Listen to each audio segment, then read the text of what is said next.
A bid farewell. Hi everyone, Lauren Shehadi with you for your fantasy baseball right here on CBSSports.com. So the Yanks aren't going to the postseason, but you may be, and you might have a few guys in pinstripes that will force you to make a decision on whether or not to use them in the final week of this season. Starting with the last pitcher to win at Yankee Stadium, Andy Pettitte. He allowed 2 earned runs on 7 hits, 5 innings, while walking 1, striking out 3 against the Baltimore Orioles. While he didn't pitch particularly well, it was a nice bounce-back game after losing his last 5 starts. He's 3-7 with a 5.47 ERA since the break. So he's not worth using except as a low-end option in his final start, which is scheduled for Saturday. Another hurler for the Bronx Bombers is a no-doubter when it comes to using a Mariano Rivera.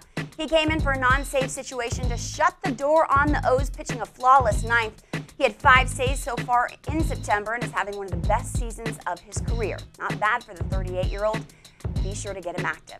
While Mo is a reliable option, the usually reliable Derek Jeter probably isn't. After getting hit by a pitch in his hand on Saturday, there were some concerns that he'd be unable to go for the finale last night. He likely fought through some pain to get out there. His 0 for 5 2-strikeout performance may have been a reflection of that, with the Yankees now eliminated for the first time since 1993. Look for Jeter to get some rest this week. He's somewhat risky. You do, though, need a pretty good backup to sit him down.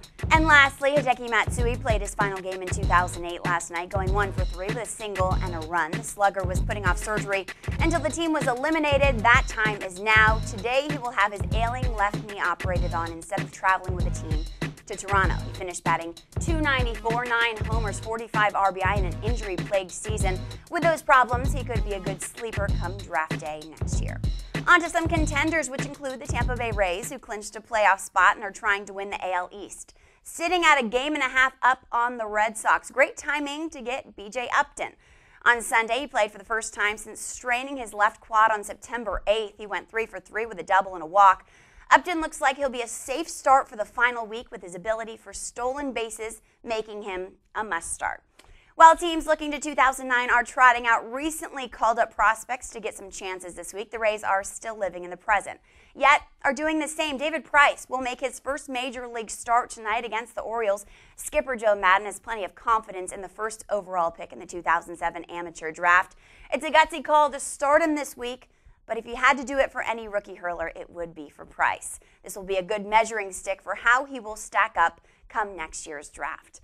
Over in the National League, the Phillies have taken a 1.5-game lead over the Mets in the NL East thanks to a few good performances against the Florida Marlins on Sunday. Jimmy Rollins is a no-doubter, especially after his 3 for 5 performance. He's batting a sizzling .342 this month and is just 1 stolen base away from his career high of 46. Chase Utley not having as much luck. He's only batting .246 in September, has only hit 7 home runs since the break, one of those coming on Sunday against the Fish, his 32nd overall. Despite his second-half struggles, he's still likely entering 2009 as the #1 option at second base. The #1 option to answer all your questions, Eric Mack. He joins me after the break, so stick around. Well, he missed you so much, he had to come back and answer all your questions. Hi, guys. Lauren Shehadi, E-Mac. You're here again. Yeah, you can't get rid of me. I'm like a bad rash that never goes away. Well, then you better answer our questions right. That's the only stipulation. All right, next year, you're picking somewhere 6th through 12th in your league, and your turn comes up. Miguel Cabrera, Mark Teixeira, Ryan Howard, all available. You're itching for a first baseman. Who are you going to pick up?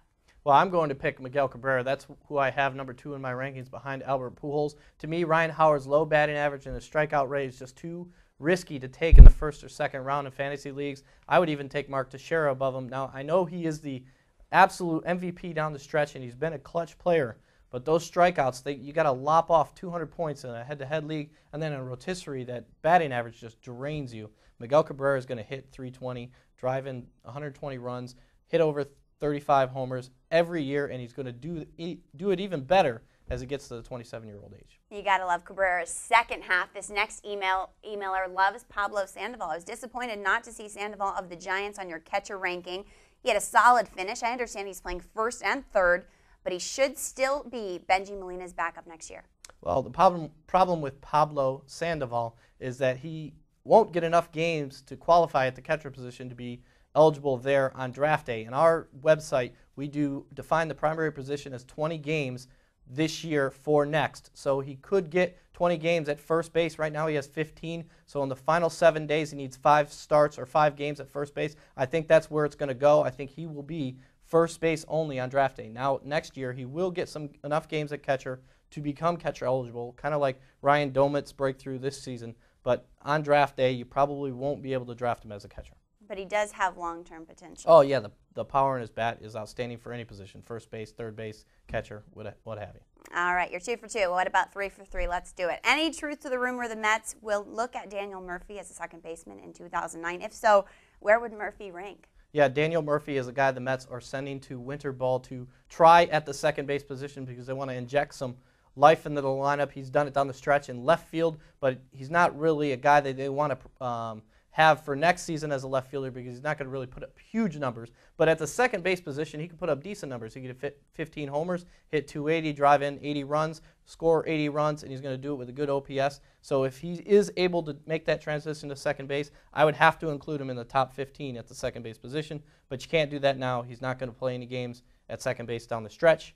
And maybe next year into the season you get second base eligibility. I don't know, though, because he is a little thick in the lower half. I don't think he can handle the middle infield like he was the corner infield.